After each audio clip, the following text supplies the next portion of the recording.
Chhatra League cadre Shahrukh হাসানের ও তার বাবার অত্যাচারে অতিষ্ঠ এলাকাবাসী। জানা যায়, গত ৫ আগস্ট আগে ছাত্রলীগের ক্যাডার শাহরুখ হাসান লামা কলেজে এবং ৮ নং ওয়ার্ড লাইনঝিরিতে যে তাণ্ডব চালিয়েছে, লামার সচেতন মহল এবং প্রশাসন সবাই তার বিষয়ে অবগত।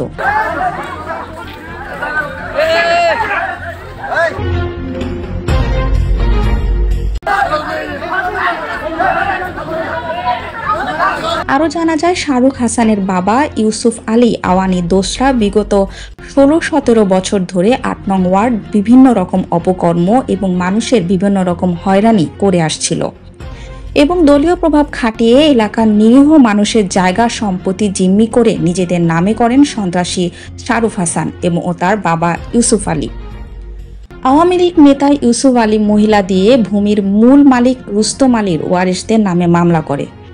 সরেজমিনে তদন্ত রিপোর্টে মামলার রায়কে অমান্য করে ভূমির প্রকৃত মালিক রুস্তম আলীর ওয়ারিসদেরকে কাজ করার সময় হামলা করে শাহরুখ হাসান গ্যাং।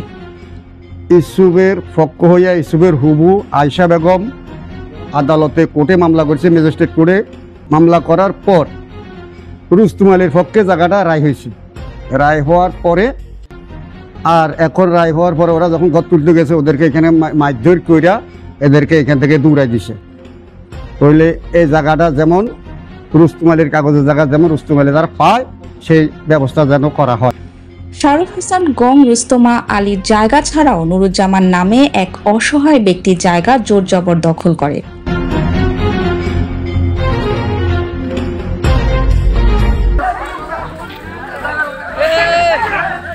এমনকি চোরা কারবারি, মাদক, ইয়াবা ব্যবসায়ী এবং লাইনঝিরি বাস কাউন্টারে অফিস বানিয়ে বিভিন্ন প্রকারের চাঁদাবাজি করে এবং সকল প্রকার অপকর্মের সাথে জড়িত। বিগত দিনে তার অপকর্মের ব্যাপারে জিজ্ঞেস করতে গেলে সে বলে, আমাকে শাস্তি দেওয়ার মতো এ পর্যন্ত কোনো লোক জন্ম হয় নাই। এখন বর্তমানে লাইনঝিরি বাস কাউন্টারে বসে ওপেনভাবে তার এলাকায় ক্রাশ করে চলতেছে।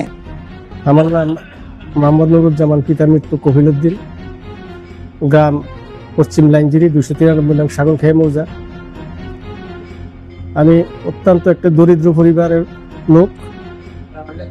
আমার 2 একর, আমরা ভাই বোন দুজনের 2 একর সম্পত্তি আছে। 1 একর কিনা, 1 একর আমার বাবার নামে। তো আমার প্রতিবেশী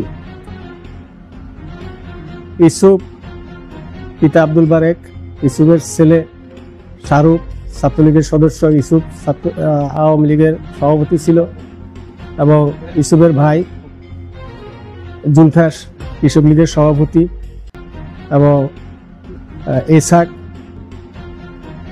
আওয়ামী লীগের সদস্য, তারপরে আশরাফুল ইউসুফ লীগের নেতা। এরা জোরপূর্বক আমার 40 শতক জায়গা 2020 সালে জোরপূর্বক দখল করে নেয় এবং আমাকে প্রচুর মারধর করে। তাদের ক্ষমতার কাছে আমি টিকতে পারিনি। আমি একটু অসহায় মানুষ। এরপরেও আমি আল্লাহর কাছে বিচার দিছি, আমার কিছুই করার নেই। আমার কথা শোনার মতো কেউ ছিল না। আমি অতি দরিদ্র পরিবারের একজন লোক। আমার অত দরিদ্র সীমার নিচে থেকেও আমি আমার বাচ্চাদের লেখাপড়া করাচ্ছি। সেই সুভাবে আমি তাদের সাথে কোনো জয়জামিলা যাইতে পারি না। আমার জনবল নাই, তাদের জনবল আছে। বর্তমানে আমার কিছু জমি আছে ওই অন্য সাইডে, অন্যদিকে কিছু জমি আছে। এই জমিটা তারা জোরপূর্বক দখল করতে চায়। এমত অবস্থা আমি অসহায় নিরীহ একজন মানুষ হিসেবে, আমার আল্লাহ ছাড়া কেউ নাই। এই মুহূর্তে আমি মাননীয় প্রধান উপদেষ্টা মহোদয়, স্বরাষ্ট্র উপদেষ্টা মহোদয় এবং মাননীয় সেনা প্রধান সহ সংশ্লিষ্ট সকলের কাছে আমার আকুল আবেদন, আমি যেন আমার ন্যায্য অধিকারটা ফিরে পাই। আমি যেন এখানে তাদের দ্বারা নির্যাতিত না হই। তাদের নির্যাতনের হাত থেকে রক্ষা পাওয়ার জন্য আমি বিনীতভাবে অনুরোধ জানাচ্ছি।